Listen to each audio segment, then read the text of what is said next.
All right, let's do this shit. How are our faithful viewers doing out there? This is Vincent Lovett, Malika Mount Patterson, live coming from you from Gunnison, Colorado. What it do? All right, that was my great intro. Now, like I was saying, what it do, brother? How you doing? I'm good. How are you? How's moving in? I tell you right now, I don't get how people do this on a every month basis or every half a year basis. Moving is stressful. That shit is hard. You gotta make sure all your stuff is in order. You gotta make sure you ain't got no bugs when you come into the new place you come from. Like, this shit's weird. I don't like it. All this cleaning too. COVID, you ain't about to catch me slipping. I wipe this shit down with bleach and more bleach after that. Sponsored by Bleach, y'all. I wish we get a sponsorship by Bleach. Hell yeah, man. Especially right now, they pay a grip. She wouldn't surprise me. Yeah, we gotta start talking to somebody about that. Anyway, okay, let's get into some bad news first. So for the bad news, we have two young men in the NFL who I guess you could say the kind of cliche, worked your whole life to get here, and now your career is over before it really began. And the two young men I'm talking about are roughly around our age, 22 and 23, and that is DeAndre Baker and Quentin Dunbar. So for these two dudes, well, actually, no, not really for Quentin. His is still a toss-up. And there's another guy as well I'm going to get to. But for DeAndre Baker and Quentin Dunbar, they are, at least for Baker's case, the New York Giants released him from the team. And the reason why is because he was charged in Florida, which is where he's from, with 4 counts of armed robbery. So a brief backstory is him and Dunbar, they were at a Madden tournament between several NFL players, but people, I guess, who grew up around each other, and they were all kind of at somebody's house and they're all playing Madden. So I don't know. It says that Baker was the ringleader of the situation, which is why the DA could not, the district attorney, for people who don't know, could not actually pinpoint Quentin Dunbar for any of these accusations. So he got released and he is out on bail. But Dunbar is still currently going back and forth to court. And what the situation was, apparently they left the home, came back and did a robbery. And when they did a robbery, they took about $70,000 worth of items. That was either jewelry, just $70,000 worth of items within the home. And all of the witnesses said that they knew who did it. And then they name dropped. And then shortly after, they said that they don't know who did it. So it seems like, to me at least, it seems like they were being paid off, right, to not really say anything. And then as time goes by and as the story progresses, DeAndre Baker seemed to be the ringleader, like I said just now. But then also with that, with the 4, because originally they only had him on 1 count, and then the 1 count led to 4. And so in the state of Florida, if you have 4 counts of armed robbery, you're facing a minimum sentence of 10 years up to a life sentence. So if they throw the whole book at him, he can get life in prison for this armed robbery. Right. And like you said, you mentioned just now, you said 10 years minimum. That's literally your whole career. On average, that's about your whole career right there, gone. Because the average career they said, is roughly between 3 to 5 years. And then if you're lucky, most people retire out after 7 years. So anything past 7 years and beyond, you've had a very illustrious career. Mm-hmm. And nobody's going to want a 33-year-old corner because both of them play corner for different teams. Mm-hmm. Quentin Dunbar played for the Seattle Seahawks. So there's those two men. And then I have I have 2 more guys to talk about. The other guy I want to talk about from the Seattle Seahawks, his name is Kima Sivaran, I believe is how you say it. He's plays corner as well. He's an undrafted free agent. He was undrafted this year. And so far in the NFL, they have, for the people that don't know, especially during training camp, they usually host training camp at a facility that's not that far from the practice facility, but they house the players in a hotel. And they rent out the entire hotel just for the team and for the staff, and that's where they house the players for the whole duration of training camp. Usually of OTA. Well, they don't start it in OTAs. OTAs, of course, are optional, so they don't house you during OTAs, but during rookie training camp and during actual training camp is when they put you in the hotel because they need to be accountable for you and make sure that you're going to practice, you're going to meetings on time, on schedule, and you can't do that if you're going remotely from your house every day. Right, and it's another way to look at it, especially with COVID going on as well. They have a better way of like actually testing you and monitoring you in case you have any of these symptoms, and virtually keeping you in a bubble so you don't can get contaminated by family members outside of the team. Exactly. And so for Kima, for his case, he's been released from the team recently because he has tried to sneak in a young lady into the hotel, and he covered her in Seahawks gear, if you would say, to make her look like a player. But it's pretty obvious to know that this person is not tall enough. Even if she is 6 foot, she doesn't have the frame to look like a professional male athlete. Shawty been having that waist chain on for too long. You can't. You know that's not no dude. I don't know what this girl looks like. I didn't go into further details. I'm just saying I can spot. I mean, especially if you're dealing with high profile athletes, you can spot who's not an athlete and who is an athlete. Whether she looked like a trainer or not, you can tell who's on staff and who's a player because everybody in here is under the coordinates of the Seattle Seahawks. Right, exactly. So everybody knows who everybody is, or at least seen everybody's face. And this person looks different. So I think that's just, it's kind of like you just ruined your shot for some ass, just to be blunt. I mean, that's what you did. Like you ruined your chance at the league for something that could have waited. It hella could have waited. And I mean, this is probably what's going to happen. This is that discussion that's going to come up for the foreseeable future if the NFL does decide to go to a bubble or not. You have to literally convince, let's say, 21-year-olds to about 24, 25-year-olds to basically be committed to the team and nothing else. Otherwise, anything can happen. Like, can you imagine if that girl was to happen to be positive for COVID? She could have contaminated him, this whole team, and literally the Seattle Seahawks could not play in this upcoming season because of what one undrafted player did. Even if she was asymptomatic, who knows? It's so many people on a football team, especially during training camp. And we'll talk about this briefly, and then I'll talk about the very last person that we need to touch on. But for training camp, some teams go into training camp with about 80 guys, and they got to dwindle that roster down to 52 men. Mm-hmm.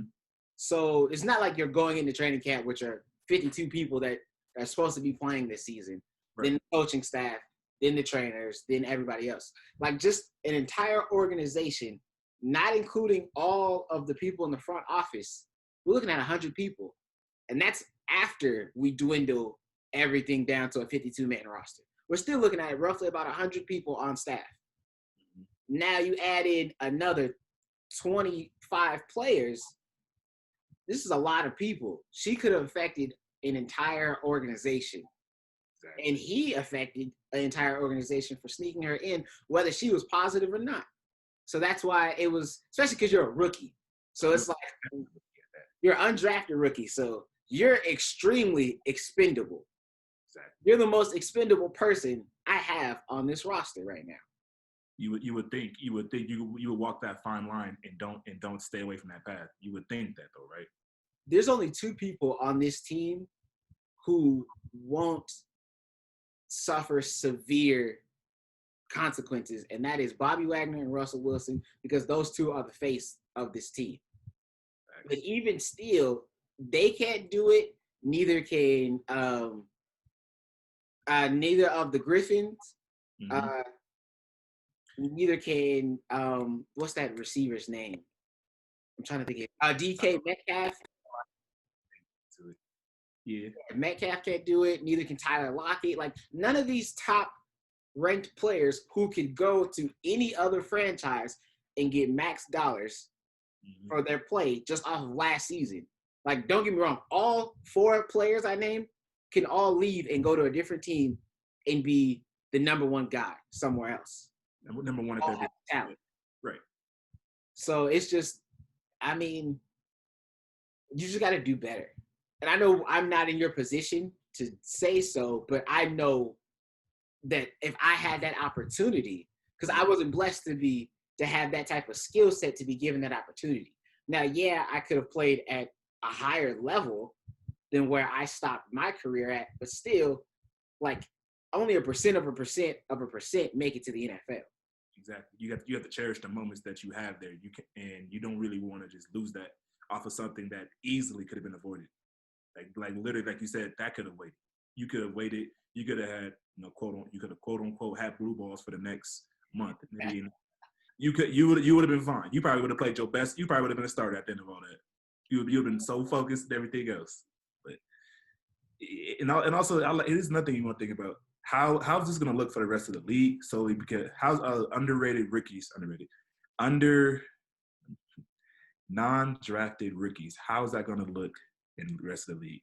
Because you're making that fact that you are clearly expendable, and if you do something like this, we definitely could go to the next undrafted rookie and be fine. Considering we know another non-drafted rookie for the Baltimore Ravens, who is Khalil Dorsey out of Northern Arizona University, who's playing corner. Not just saying like that's like the only undrafted rookie you ever heard about, the only one that you know or anything like that. I'm just saying it's really hard and you have to cherish every single snap because your snaps are very limited. Because I got to get my guys who are already ready, got to get them back into playing shape. I got to get their backups into playing shape just in case something happens to my starters.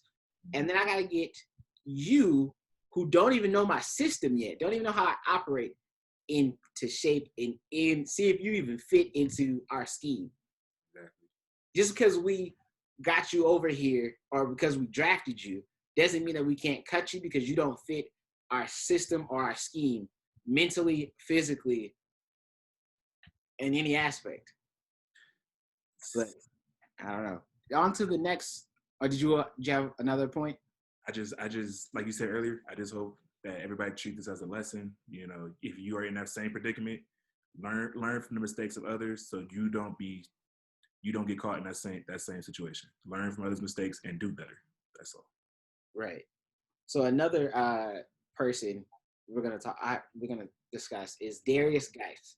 So if you heard that name before, this name might be familiar, especially from college, because after Leonard Fournette left, it seemed like LSU might have taken a step back in running back, but he was a really good replacement for Leonard Fournette. He wasn't Leonard Fournette, but that's a really good next man up type of guy that you had. And they were kind of, when they were playing together, it was kind of like thunder and lightning. Because Darius Geis, he's not the biggest, he's not the strongest, even though he does run like he's 6'3", 240. Mm-hmm. He's a really strong and speedy back. Like he's a real good scat back type of running back. But the Washington football team, about to call him, the Washington football team released him because he's had several different accounts of domestic violence charges. So he had 3 different accounts of domestic violence on February 14th. And this is all of this year, February 14th, March 13th, and April 17th. And it's been reported that just from those 3 dates, there's been 4 different accounts. 1 account of strangulation, 3 counts of assault and battery, and 1 count of destruction of property. Now, we don't condone, especially here on this podcast, here in the community, just in general, especially in the Black community and in the community of sports and community of football, I know there has been multiple cases of domestic violence, but we don't condone any domestic violence or any domestic disputes in any way, shape, or form. It's not. It's definitely not a good look. If you, I'll even throw you a name in for for old references. Joe Mixon had the same type of allegations and altercation that sprung upon him when he first got out of when he first came to Cincinnati. Mm-hmm. The fact that he showed signs of improvement, we haven't heard his name in the news or media stuff anything similar since the allegations that happened to him while he was in college. So the fact that he showed his improvement, and you can see the difference between Joe Mixon and Darius Geis. Darius Geis continued to have these repeated offenses back to back to back. You would think he would have either got himself out of that situation, or at least showed some signs of improvement that this will not happen again. And if you also look at it from another perspective, the Washington team name to be determined are literally cleaning house right now. They are cleaning house. If you have any skeletons in the closet, that is about to be brought into light. You will not be on the Washington to be determined team name for the foreseeable future. Yeah, definitely. And I just to point out another name in the opposite retrograde or opposite spectrum, Ray Rice. Ray Rice was at the top of his game when that video leaked of him and his wife in the hotel elevator. And he even went to terms, I know they went on their whole press run, him and his wife, of forgiveness and saying that they are sorry. And I know he said he'd even play football for free. I'm really glad that the NFL did not allow him to play football anymore, just because there's so many, because the football in the NFL has had this horrible stigma of allowing certain things like this to happen to high profile athletes and high profile players. And so it makes, because, same thing with the whole police brutality thing. Even though it might be a few bad apples, quote unquote, nobody looks at the rest of the barrel. We just focus on those bad apples. We focus on those bad seeds, and it ruins and makes everything bad and not enjoyable, not tolerable. And so I do commend Joe Mixon for stepping up and for changing that direction and for actually being proven guilty in the court of law. Not guilty, proven innocent, my bad. Actually being proven innocent in the court of law to those charges that were against him at Oklahoma, and showing that, hey, I know me and this girl had a weird falling out and she reported all this stuff, but this isn't who I am as a person. This is not what my character is, and this is not who I am as a player and as an athlete and as a professional. And he's never heard anything since. And now he's arguably one of the top 10 running backs in the league. Arguably, yeah. A team that's supposed to be rebuilding, and I think it's going to be rebuilding, maybe not around him, but he's going to be a valuable piece in this rebuilding process. Exactly. He will be part of their infrastructure for the foreseeable future. You're right. Yeah. So are you ready to talk about your whole thing? You ain't got to say it like that, goddamn. Yes, I am ready to talk about my quote unquote thing that you mentioned. So, pull it up. So, we're not most likely not going to upload this today. For Saturday, August 15th, the fight card for UFC, I believe it's 252. UFC 252. It will be held in Las Vegas, Nevada. No more at Fight Island, which was the last fight card that was mainstream pay-per-view. But the fight card will lead off with the rubber match of Stipe Miocic, the heavyweight champion, versus the former UFC champion, Daniel Cormier. And that's with this being the rubber match of this quote unquote, well, not quote unquote, more or less the basically fight out of the generational after this generation. It's to see who is the best heavyweight fighter for this generation. And the fact that you have somewhat two different styles, but they can easily adapt upon whichever style as need be, whether that's from wrestling, which is Daniel Cormier's specialty, more of a wrestler, not a true boxer, stand-up and fighter, unlike Stipe and Miocic. They both shown in their previous two matches where if their first game plan wasn't working, and that they eaten too many attacks and too many punches, they know they have shown to switch up their game plan and to finish off the fight with both scoring a knockout upon or a TKO upon each one another. So with this being a rubber match, it's very hard to say who will win, who will come out on top. Most people believe that it's going to be Daniel Cormier's revenge match. You know, he's going to come out on top and retain the belt, but he's not retain the belt. He's going to reclaim the belt for I believe, a second time. But he's past the age of 40. He's going to retire after this match. And which, whether win or lose, you can look back at Daniel Cormier's career and say he had a great career, a legacy, legend-defining career. Now, most people were like, if you're like me, who was a big John Jones fan, you wanted to see that match. And frankly, I'm not gonna take anything away from both of the two fighters. That would have been the match everybody was expecting to see. Not Stipe Miocic, but John Jones versus Daniel Cormier. But I digress. Stipe Miocic, on the other hand, who is an accomplished fighter who holds the records for most title defenses out of a heavyweight at anybody.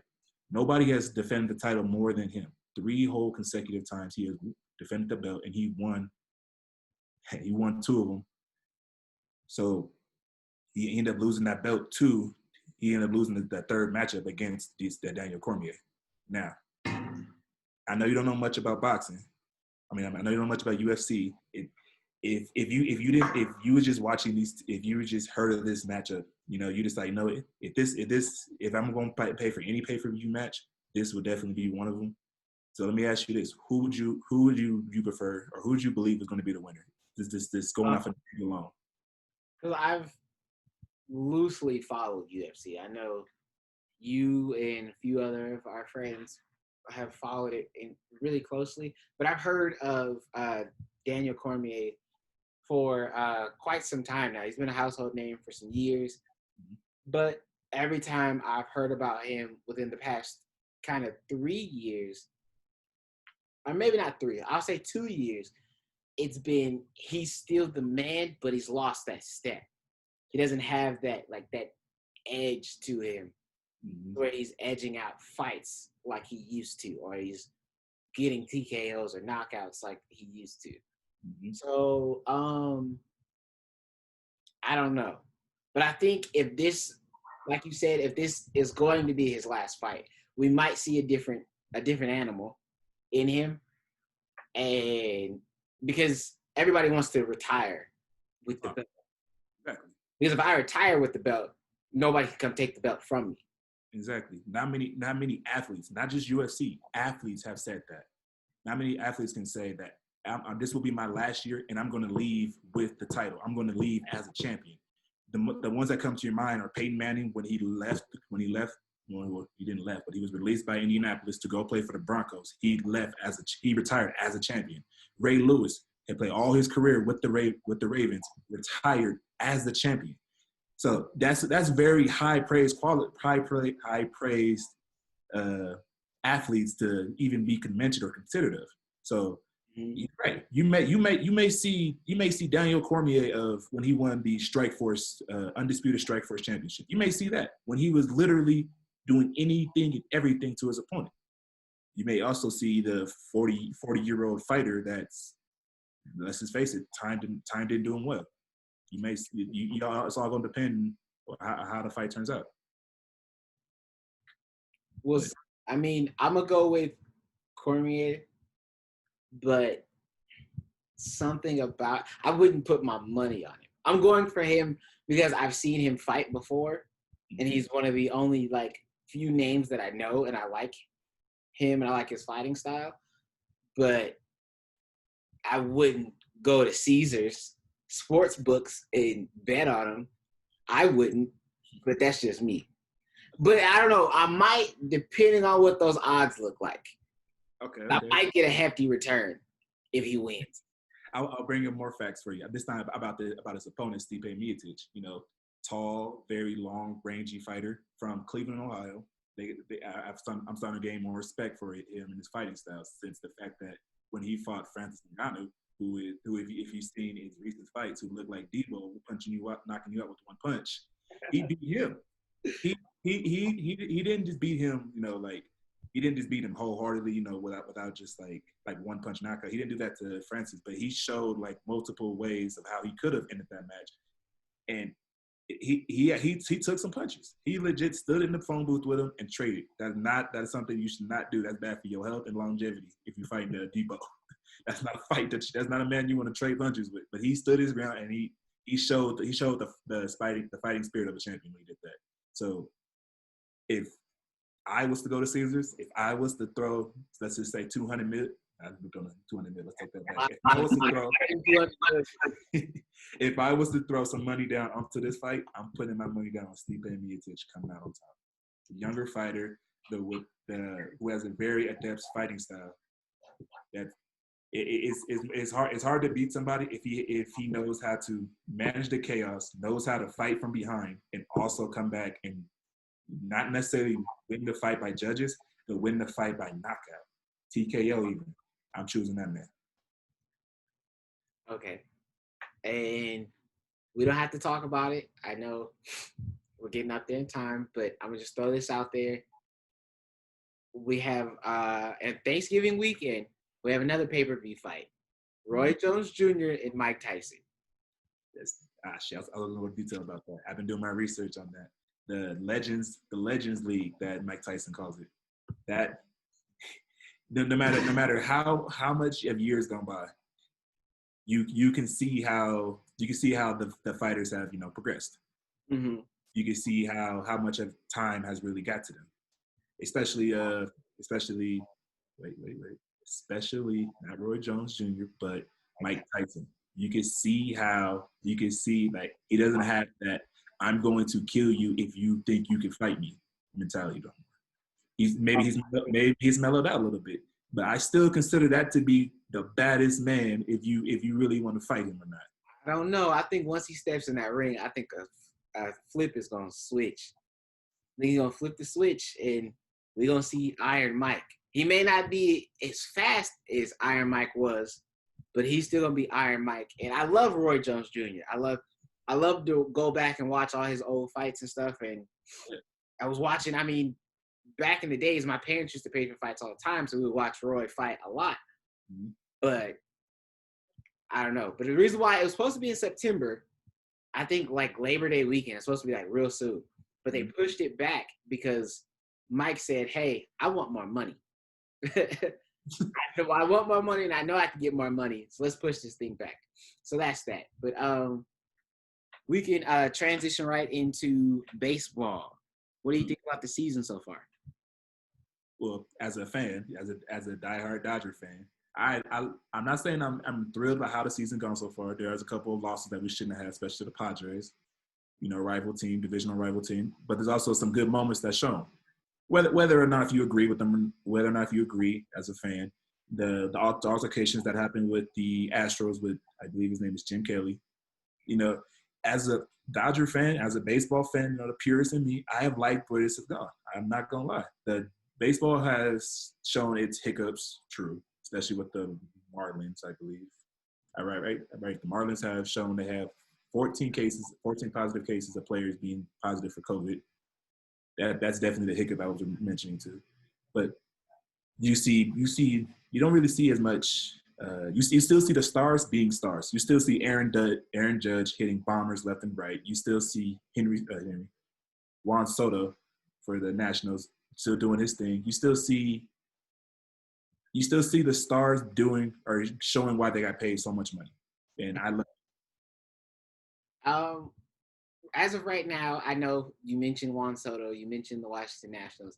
We look terrible. We can't seem to string in 2 wins at a time.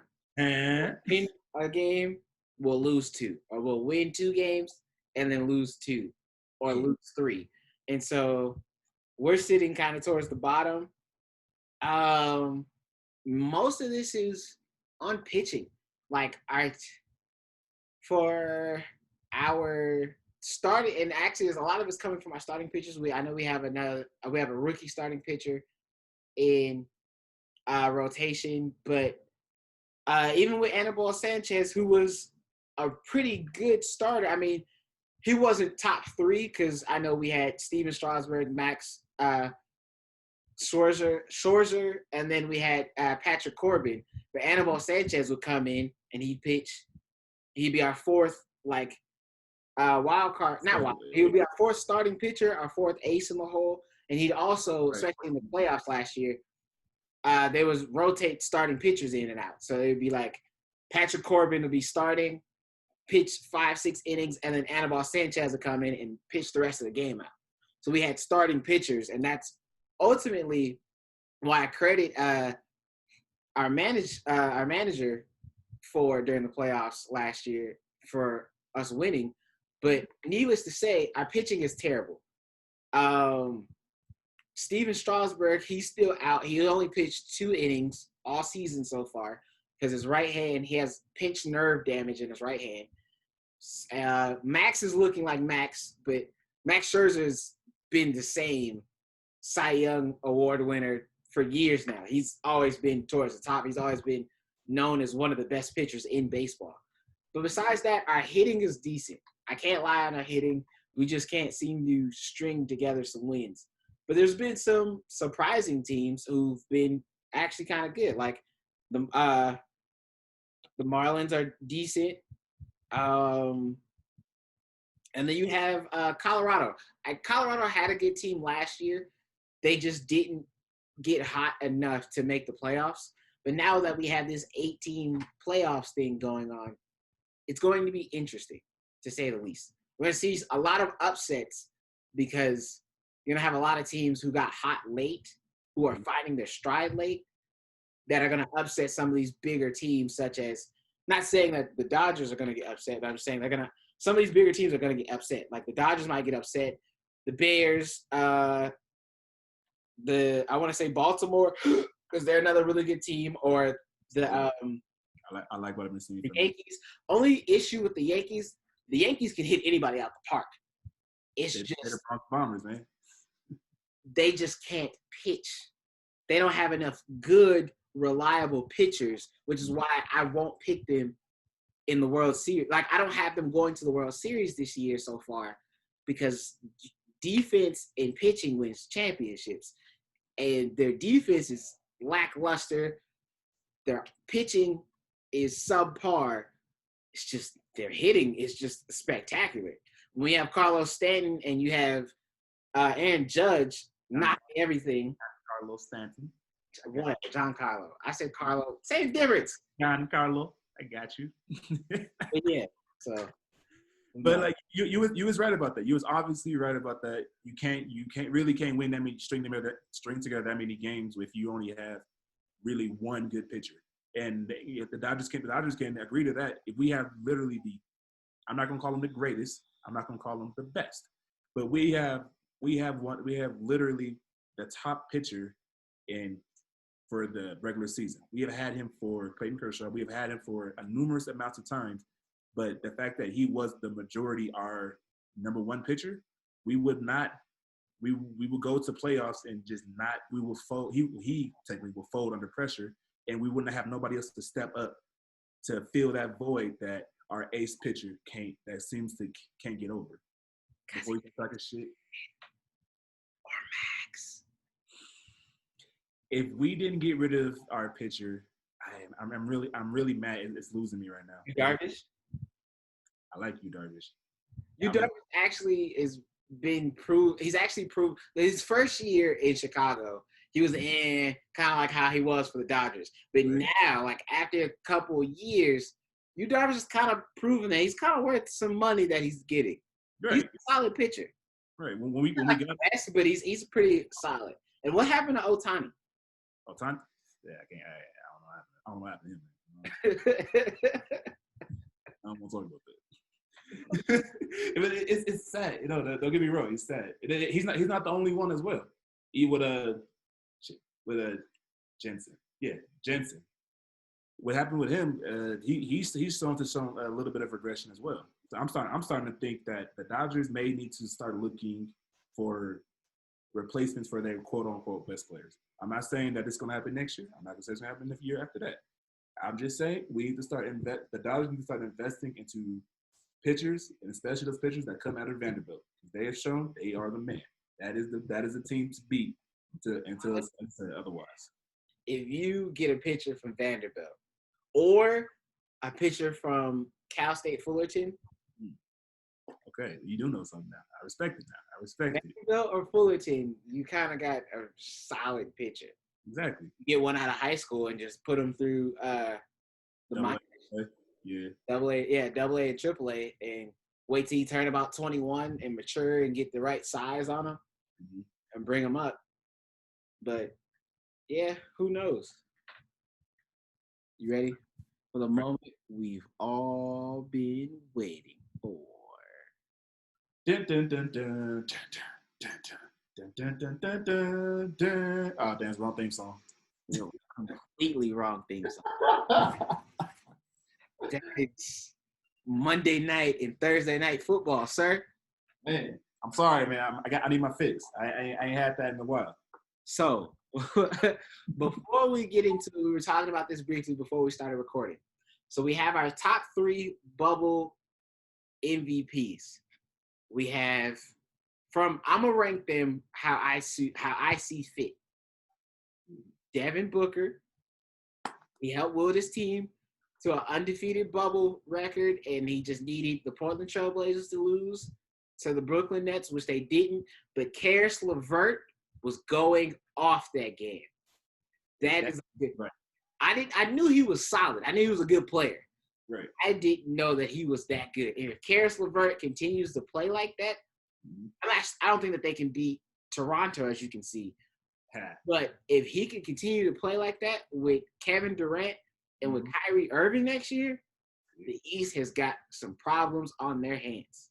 The way how he plays above the rim, and that's perfect for a playmaking point guard for like Kyrie Irving. The fact that he can run, he's hella athletic and a great number three option for that team. He's literally what the Lakers want Kuzma to be. Another thing that I saw from him, especially during that Portland game, not only can he play above the rim, he can also run the show. Like, he would take the ball up the court, he'd run plays, he'd run ISOs, and during his ISOs, it wasn't like, let me just dribble a bunch of times and get you to trip up and then pull up for a 3 or take you off the dribble. He was doing the ISOs and setting other people up. So they was running screens as they're doing the ISO with him. They're running off screens, and he'd divvy the ball up, or he'd attack a weakness in the defense, or it'd be a give and go. So I give it to you because we just ran an ISO. You come off the screen, I give you the ball. I dart towards the basket, and you give me a little bounce pass, a little shovel pass down low to where everybody has to sink back in. And once everybody has to sink back in, I'm already getting fouled going up for the layup. It was pretty solid. It's really, I like his game. He could draw attention, and he could take the pressure off of once they return Kevin Durant and Kyrie Irving. That's what makes him a great number 3 option for his team. And then another person, I'm going to go with my number 2 MVP, which was TJ Warren. So TJ Warren started off extremely hot. He was 50 ball. Then from a 51-point game, he had a 34-point game, a 32-point game. Then he started to kind of not fizzle out. He was still averaging about 30 points a game, but it was between 29 to 32 points a game. Did pretty good. Won their last game against the Heat to put them at number 4, beat the Heat at number 5, which also helps their whole battle of him and Jimmy Butler going head-to-head, which I think is interesting.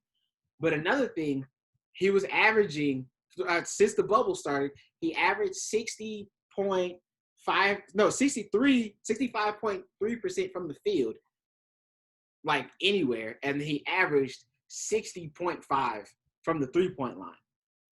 So I know a lot of people are saying, like, I don't know if he can do this anywhere else or if this is just some bubble magic. But if it's bubble magic, cool. If this is TJ Warren becoming who he's destined to become to, I like it. I don't think he'll average 60 from the field again during a whole regular season. I think that's just utterly absurd.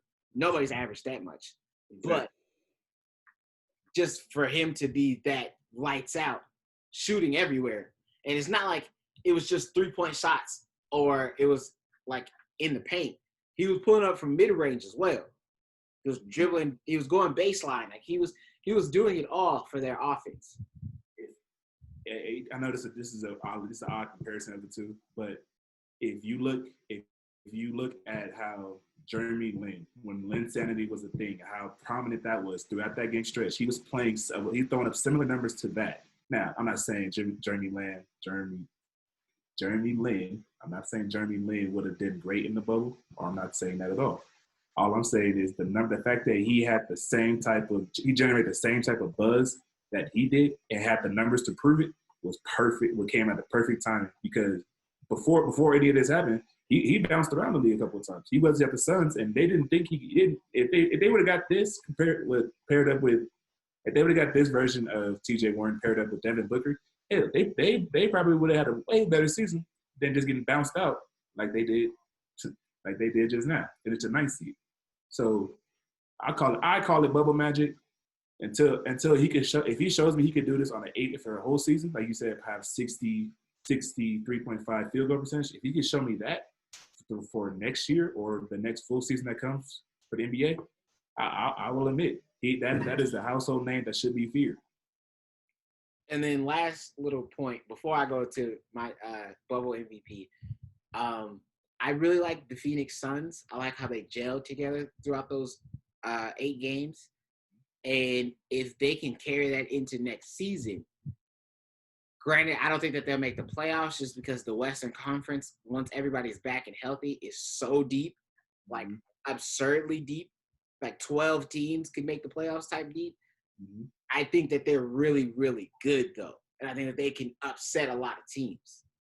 And also make them a pest. So they may not be number 8 next year, but if they play if they play next year how they played during the bubble, they might hover around 9 and 10. And it's all it's going to take is a couple of teams to fall off, too. I want you to keep this in mind. Like you said, how you wait for players to come back and stuff like that. That would just bolster how strong not only the West is, but how that division is. That I'm talking about involving the Lakers, the Clippers, the Warriors with the Splash Brothers will be back. Now that you have the Suns and the Kings are now actually showing that they are growing and maturing as a team. That's just showing how well or how challenging and tough that division is. They will have to play each other 4 times. Now, depending on how they do in those division games, will really matter in next season. Definitely. And then, of course, our bubble MVP, Dame Dollar. I don't know what Skip Bayless was talking about. I know some of y'all don't really care for Skip Bayless, but he was like, oh, I don't really fully believe in Damian Lillard, and I don't trust this whole Dame time thing. I'm like, what point in his career where are you going to start believing in Dame time? Because he's been Dame time since his rookie season when he hit that clutch winning shot in the playoffs. Still got that's from the first round to the second round. Like, what else did you need from a rookie to take his team not only in the first round, but to hit a game-winning shot to go to the second round of the playoffs? And he's done it consistently. And then what else don't you agree with that? Yeah, Steph and Clay probably have the best form. Their form and the way that they get streaky in their shooting is by far some of the best we've ever seen. But the range, nobody has range like Damian Lillard. I know Steph hits half-court shots, but when you see Steph shoot a half-court shot and you see Damian Lillard shoot a half-court shot, it's 2 different half-court shots. Steph kind of shot puts and throws a flick of the wrist at the end of his shot put. But Steph, when he shoots his half-court shot, he comes from the chest up. He absolutely.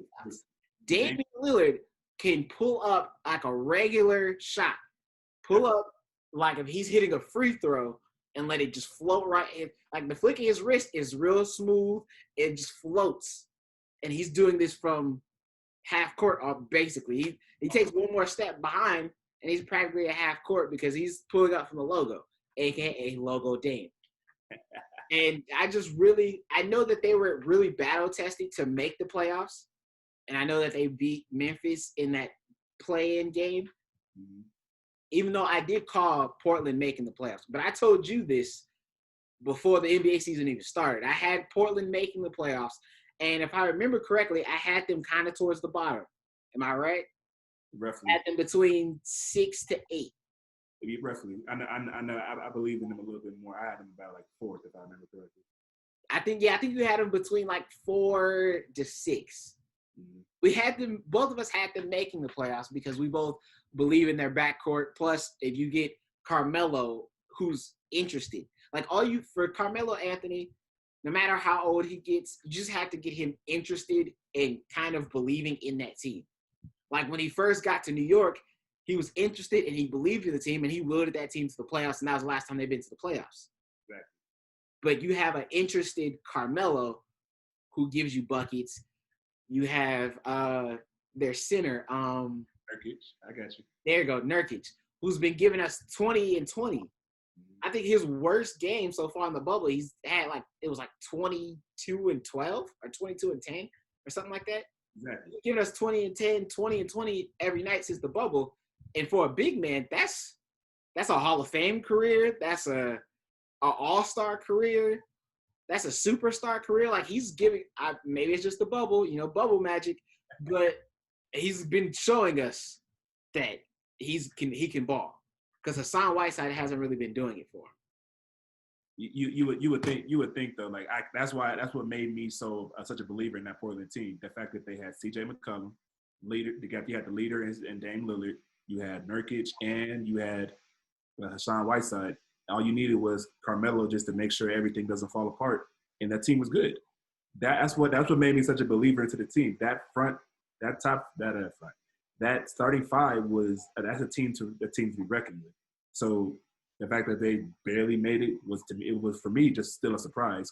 I did have them doing a whole lot more better than they did, but they made the playoffs. Now they're in a hard position now because they have to face the Lakers in the first round, but they made the playoffs. Whether that's the win for the team or not, it's something to say the least. Okay. Can't knock it. So now that we're officially here, you want to start with the West or you want to start with the East? The West, yeah, I'll start with the West because there are some good games I can't wait to see. Okay, Lakers in Portland. The fact that I've been hearing, I'll start this off. The fact that I've been hearing I've been seeing a lot of stuff on Twitter. They're saying if we stop Damian Lillard, we're gonna win. The Lakers are gonna win 4-0 sweep. Damian Lillard has to score 50 points at least just to make them competitive. I still don't agree with that. Their two guards are, I believe, they're very much way better than the Lakers front the 1 and 2 position players. So, but it's all going to depend on that length. Whether or not Yusuf Nurkic can defend Anthony Davis and Hassan Whiteside as well. Whether or not they can defend Anthony Davis is going to be the key for that team. But I do not. I call it a gentleman's sweep. I'm calling it now. Okay, well let's get a few things clear. I agree with the gentleman's sweep of 5 games. Portland's backcourt is the best backcourt in basketball as of right now because Steph and Klay aren't healthy. Okay. But if Steph and Klay are healthy, I still think it's a toss-up. Now, a lot of people won't agree with me because it's Steph and Klay, of course. But if you look at how C.J. McCollum and Dame play on defense, they have a way better defense than Steph and Klay. The reason why Steph and Klay and that Warriors team worked for all those years is because not only could they shoot, they played decent enough defense. The defensive anchors that they have are gone or a little bit older, but they ran so much. That's one thing that a lot of people never really understood about that Warriors team. Even when they didn't have the ball in their hand, they were consistently moving. They wore teams out with how well conditioned they were because they would set about 6 off-ball screens per offensive possession just to free somebody open to take an open shot. Right. Like how many it wasn't a whole lot of contested shots that they were taking. And if they were taking contested shots, it's because they were wanted to take a contested shot. But I'm not talking about I'm not talking about the Warriors right now. I'm just saying I think Dame and CJ are probably the best backcourt. And then down low, not only Yusuf Nurkic is cool, he's solid. Hassan Whiteside is solid. I don't think neither one of them can stop Anthony Davis. And even of the off chance that they can, who's stopping JaVale McGee? JaVale McGee's been playing really good. Who's stopping Dwight Howard? Who's stopping Morris? Like, we have a real deep big man set. Mm-hmm. Most of our problems come from shooting beyond the arc.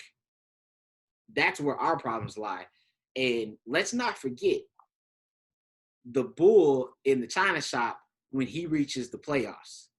He took a number 8 seed all the way to the NBA Finals, got swept. But the only reason why I got swept is because somebody who's on the current Lakers team didn't take the shot when he was supposed to take the shot, if I remember correctly.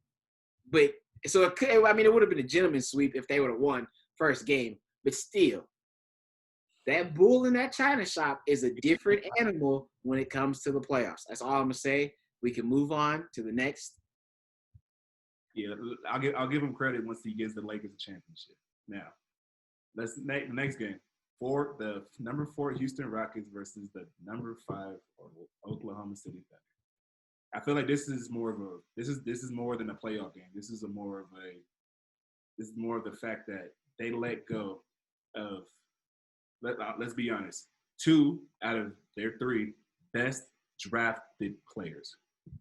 Like if they was to stay on, I mean, obviously it didn't happen, but James Harden and Russell Westbrook, they were the OKC's 2 out of 3 best players they ever drafted, and they let them go. Granted, they had their chances, they had their shots, they failed. So now I believe you're gonna get not necessarily just a motivated Warriors team, but you're gonna get an angered Rockets team, especially out of Russell Westbrook and James Harden. Now you could say they are the best 2 duos because it's star power, right? They've been playing for each other, they know each other, this and that. I still believe that title still goes to Portland, but the fact that they have this much power and they're this much motivated and they're this angered against this team, that's what's going to take them over the edge. I see it as a sweep. I'm giving them faith that they're going to shut down this OKC team who I still don't believe they have a star. Chris Paul, aging star. No, he's gone. He's not an aging star. He's not washed. But he's Huh? What about Shai Gilgeous-Alexander? He's still green behind the ears. He's still working to show that he is going to be the force that everybody that perceives him to be. Now, if he does say something, if he does show that he can will his team, because it's mostly going to fall upon him. I've seen Chris Paul in the playoffs enough times to show that he's not going to make. He's not going to show up when it matters. He's shown that numerous amount of times, whether it's with the New Orleans Hornets, whether it was with the Los Angeles Clippers, he has shown that he falls under pressure when the playoff comes. And that's exactly why I know this will be a sweep. Well, I'm not going to say it's a sweep. I think it'll be 6 games. I think OKC will tire out the Houston Rockets, and I think they're going to steal 2 games. And when I say steal, I think like close crunch time type of steal. Because I like Chris Paul. I've always liked Chris Paul. I think he can wield them to at least 2 wins versus the Rockets, because not to mention he was traded from the Rockets to OKC as well. And that previous OKC team that you were talking about, that was the greatest franchise that we never got to see fully developed. And if we could get a 30 for 30 on how great that franchise would have been, like you had 3 MVPs, 3 countless amount of scoring titles, like that would have been the greatest that we never fully see develop. But anyway, we're gonna see in this first matchup though versus OKC, we're gonna see why small ball doesn't work in the playoffs. We're going to see why this James Harden effect doesn't work in the playoffs, because Kobe said it best. And I know a few people who are diehard James Harden fans. He said it when he was in that interview with Rachel Nichols and Tracy McGrady. He said the reason why James Harden will never win a championship, especially with what's his name as his coach, is because Mike D'Antoni. They play ISO ball even in the playoffs. It's easy for 5 players to look and not. I don't even have to look at the baseline. I don't have to do none of this because I can just key in on whoever has the ball because they're just going to play ISO ball. And they're going to either run a screen up top for them to up here on the ISO ball, or they're going to try to run a screen on the side to try to free up a wing. It's a really simple offense. And that's what a lot of Chris Paul's frustration was with D'Antoni and with James Harden, is because they're like, hey, we have a team that can win. We could have beat these Warriors team, and they could have beat the Warriors team because they won a game. I think they won, 2 games? I think they took it to 6 games. I believe so, yes. I believe so. Like, they could have actually upset the Warriors if they would have played team-oriented, let's run full offensive sets basketball, but they don't. And so I think that they're going to steal 2 games. I just don't see this OKC team that strong. Honestly, if we're being honest, I didn't even see OKC making the playoffs this year. I didn't have them making the playoffs in any form that I've ever said because I just didn't see it in this team. But somehow they made it to fit. I don't know. We can go on to the next Denver and Utah. I have Denver winning in a sweep. I think Denver big man play is a little too much for Joe Ingles and for Donovan Mitchell, because you got Bol who can come off the bench and give you 15 and 10 bubble magic. I respect it, yes. And you have Michael Porter Jr., the one that we forgot his name. No, you forgot. He can give you 15 and 10 as well, bubble magic. So, yeah, I see it as a sweep. I see what you're saying. I see where you're going at. I'm calling this the key matchup. I personally see it going 7 games, and I'm gonna switch it up even more with you. I see it as a 7 game, but it's gonna come down to a last shot. This is where the playoffs are highly invested, are highly excitable to watch, because you are going to see Donovan Mitchell be the star and show why he's the star for that team. Because it's going to come down to last-second shots, last-second plays. Things may not go as planned, and you're going to see the Joker. You're going to see the Joker show why he's a good facilitator, a good passer. That's going to win them the game and pass the ball to Donovan Mitchell to win it all. Time out real quick. I fucked it up. Wrong team. It's Rudy Gobert. But okay. Right, Jokic was supposed to be the person that you're supposed to say with Jamal Murray. But whatever. Next. So anyway, okay, Clippers and Dallas. 6. Game 6. Still going to the Clippers. 5. I got 5. You don't think? I honestly think Kawhi's gonna sit out one of these games. He'll got it all written in his contract. I think he's gonna sit out one of these games. I think Paul George ain't gonna be hitting his shot. I think Patrick Beverly's gonna be playoff Patrick Beverly and disappear. Honestly, what I really truly wanted in my heart of hearts that would have made like this whole year worth it, I wanted Portland and Dallas to switch positions. We play Dallas and the Clippers play Portland. Because I think Portland can give the Clippers a run for their money. I truly do.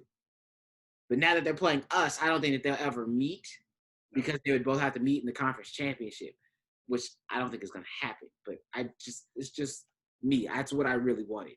But it didn't happen. But maybe next year. We might see it next year.